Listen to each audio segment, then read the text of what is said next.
مامۆستا مەلا مەحموودی بێخود خەڵکی شاری سولەیمانی بووە، عاشقی پێغەمبەر بووە صلی الله تعالی عليه وسلم. دیوانە شیعرێکی هەیە هەموو ئەو شیعرانە یعنی ئەکسەری ئەغڵەبی لەو مەدح و ستایشی پێغەمبەرایە صلی الله عليه وسلم.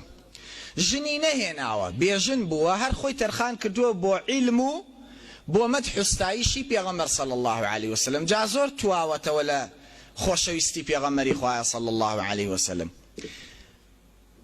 مامۆستایەکی گەورە هەبووە لەو عەسرەیە کە بێخودی تیاژیاوە، پێیان گوتووە مامۆستا مەلا عارفی چنگیان.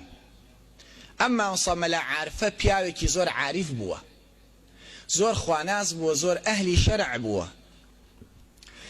شەو لە خەویا مامۆستا مەلا عارف ئەبینێت پێغەمبەری خوا صلی الله عليه وسلم لەگەڵ کۆمەڵی ئەسحابە بەرەو حجرەکەی مامۆستا بێخود دێن، و مامۆستا بێخودیش ئەبینێ لە حجرەکەی خۆیە قەڵەمێکی وا بەدەستەوە لەگەڵ وەرەقەیەکا و خەریکی شدنووسینە.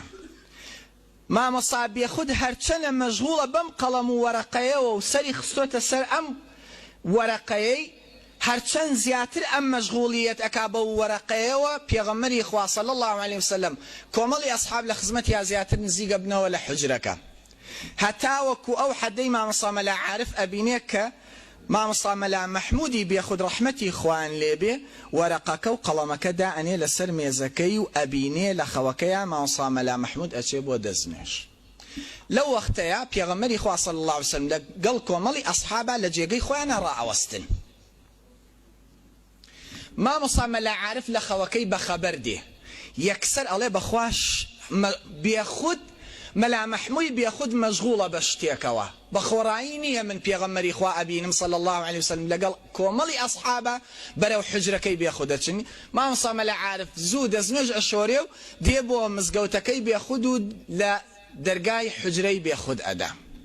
لەو وەختەیە مامۆستا مەلا مەحموودی بێخود چرا هەڵ ئەکا و دەرگا لە مامۆستا مەلا عارفی چنیانی ئەکاتەوە ئەفەرمێ خەیرە مامۆستا بەم سەیەکی ئەخیری شەوە تۆ ڕوت کردوتە ئەم حجرەیە و هاتوویت، هیچ وەختێ نەمان بینیوە لەم وەختەیە تۆ ڕوو بکەیتە مزگەوت. ئەفەرمێ مەلا مەحموود تو خوا پێم بڵێ تۆ خەریکی چی؟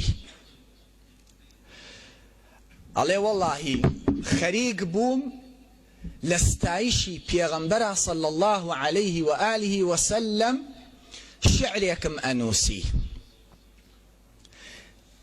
ستایشەکەی پێغەمبەری خوام صلی الله عليه وسلم تەواو کرد، چوومە سەر نووسینی ستایشی هەر چوار خەلیفەکە و کۆمەڵی ئەسحابی پێغەمبەر صلی الله عليه وسلم. ئیتر لەو وەختەیە حەزم کرد بچم دەستنوێژێک بشۆرمەوە، قەڵەم و کاغەزەکەم داناوە لەسەر مێزەکە. فەرمی دەی وەڵڵاهی من بە خزمەتی پێغەمبەری خوا گەیشتم صلی الله عليه وسلم لەگەڵ کۆمەڵی ئەسحابە تەشریفیان هێنا بەرەو حجرەکەی تۆ.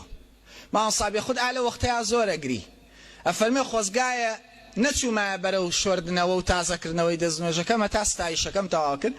ستایشەکەی مامۆستا بێخود شەها بەغیرەتێ قەسەم دەمێکە دی لە ئومەتێ لە غەستەغانەی غەمە عەجەب زەلی لە ئومەتێ بە چێهرەی زەردیە ئەڵەی دووچاری سی لە ئومەتێ دەوای ڕەحم و لوتفی تۆ هەمیشە ئینتیزارەکە بە تیکە تیکە بێ دڵێکەنەی بێ ئیشتیاقی تۆ حياتي من وصالي تو مماتي من فراقي تو بلي بري خيالي تو علاجي شيتو هاركه.